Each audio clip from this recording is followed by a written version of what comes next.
आज मैं आपके लिए कोरमा की ऐसी मज़ेदार सी रेसिपी लेके आई हूँ जिसका जायका आपको होटल जैसा लगेगा, लेकिन बनेगा ये बिल्कुल घर के मसालों से। ऐसा चिकन कोरमा जिसकी खुशबू पूरे घर में फैल जाएगी। ये कोरमा की ऐसी मज़ेदार सी रेसिपी है जो हर दावत की शान बन जाती है।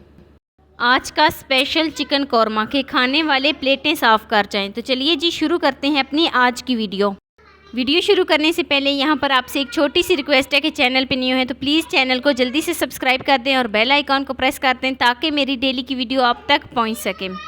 वीडियो को आपने फुल वॉच करना है, कोई स्टेप मिस नहीं करना। ये इतनी गाढ़ी गिरवी किस तरीके से बनाई जाती है तो मैं आज आपके साथ स्टेप बाय स्टेप शेयर करूँगी। बिस्मिल्लाहिर्रहमानिर्रहीम। तो ये चिकन कोरमा बनाने के लिए यहाँ पर मैंने एक कढ़ाई में हाफ कप घी लिया है। घी जैसे ही बहुत ही अच्छे तरीके से मेल्ट हो जाए तो मैंने एक मीडियम साइज़ का प्याज दिया है। अब मैं इसमें प्याज शामिल करूँगी और बहुत ही अच्छे तरीके से इसको मिक्स कर लूँगी। तो तकरीबन 1 से 2 मिनट के लिए हम प्याज की भुनाई करेंगे ताकि प्याज का कच्चापन ख़त्म हो जाए। तो जैसे ही प्याज का कच्चापन ख़त्म हो जाए तो मैं इसमें हरी मिर्च शामिल करूँगी और साथ ही मैं इसमें एक मीडियम साइज़ का टमाटर शामिल करूँगी। टमाटर को मैंने कट कर लिया था, आप जिस तरीके से भी चाहें तो कटिंग कर सकते हैं। बहुत ही अच्छी तरीके से मिक्स कर लेती हूँ।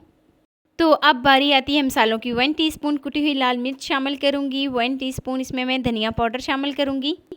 1 टीस्पून इसमें नमक शामिल करूँगी और 1 टीस्पून इसमें मैं चिकन मसाला शामिल करूँगी।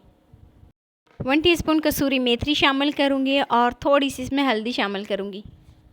और बहुत ही अच्छे तरीके से सारे मसाले शामिल करने के बाद मैं इसको मिक्स कर लेती हूँ और कुछ मिनट के लिए हम इसको पकाएंगे ताकि टमाटर जो है वो बिल्कुल सॉफ्ट हो जाए और टमाटर के अंदर जो पानी है वो भी बिल्कुल ड्राई हो जाए। तो लीजिए जी 3 से 4 मिनट यहाँ पर मैंने मसाले की भुनाई की है। मसाले की भुनाई बहुत ही अहम स्टेप होता है। तो इस तरीके से मैंने मसाले की भुनाई कर ली है। जो टमाटर हैं वो बिल्कुल यहाँ पर नज़र ही नहीं आ रहे। तो मैं इसको एक दफ़ा बहुत ही अच्छे तरीके से मिक्स कर लेती हूँ। तो मसाले की भुनाई बहुत ही अच्छे तरीके से हो जाने के बाद मैं इसमें चिकन शामिल करूंगी, जिसको मैंने बहुत ही अच्छे तरीके से साफ़ करके धो लिया था। तो चिकन शामिल करने के बाद मैं इसको बहुत ही अच्छे तरीके से मिक्स करूंगी और इसकी भुनाई करूंगी तकरीबन 3 से 4 मिनट के लिए। लो टू मीडियम फ्लेम पर मैं चिकन की भुनाई करूँगी 3 से 4 मिनट के लिए, ताकि चिकन का कलर जो है वो चेंज हो जाए, चिकन के अंदर जो स्मेल होती है वो भी रिमूव हो जाए और इसका कच्चापन भी दूर हो जाए। तो चिकन की भुनाई करते हुए मुझे तकरीबन 3 से 4 मिनट हो गए हैं। काफ़ी हद तक इसका कलर जो है वो चेंज हो गया है। चिकन का जो अपना पानी था वो बिल्कुल ड्राई हो गया है और चिकन की भुनाई बहुत ही अच्छे तरीके से हो गई है। और जो मैंने इसमें घी शामिल किया था वो भी बिल्कुल सेपरेट हो गया है। तो अब मैं इसमें पानी शामिल करूँगी। तो 1 गिलास में इसमें पानी शामिल करूँगी। तो 1 गिलास पानी डालने के बाद मैं इसको कवर कर दूंगी तकरीबन 1 से 2 मिनट के लिए, ताकि पानी को बहुत ही अच्छे तरीके से बॉयल आ जाए और चिकन मज़ीद अच्छे तरीके से सॉफ्ट हो जाए। तो लीजिए जी हमारा बहुत ही मज़ेदार सा चिकन जो है वो बनकर तैयार हो गया है। यहाँ पर मैं आपको चेक करा देती हूँ। फ्लेम को ऑफ़ करूँगी और हरा धनिया शामिल करूँगी और हरा धनिया शामिल करने के बाद इसको सर्व कर लेती हूँ। मज़ेदार सा हमारा चिकन कोरमा जो है वो बनकर तैयार हो गया है। ऐसा चिकन कोरमा जो बिल्कुल होटल जैसा लगे, लेकिन जायका जो है वो घर के मसालों से आए।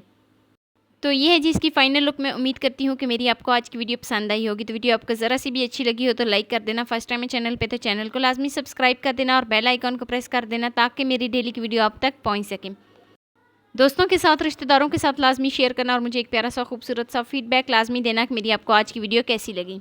मिलते हैं नेक्स्ट वीडियो में एक नई और मज़ेदार सी रेसिपी के साथ। अपना बहुत सारा ख्याल रखना, अपने से ज़्यादा दूसरों का। अल्लाह हाफिज़।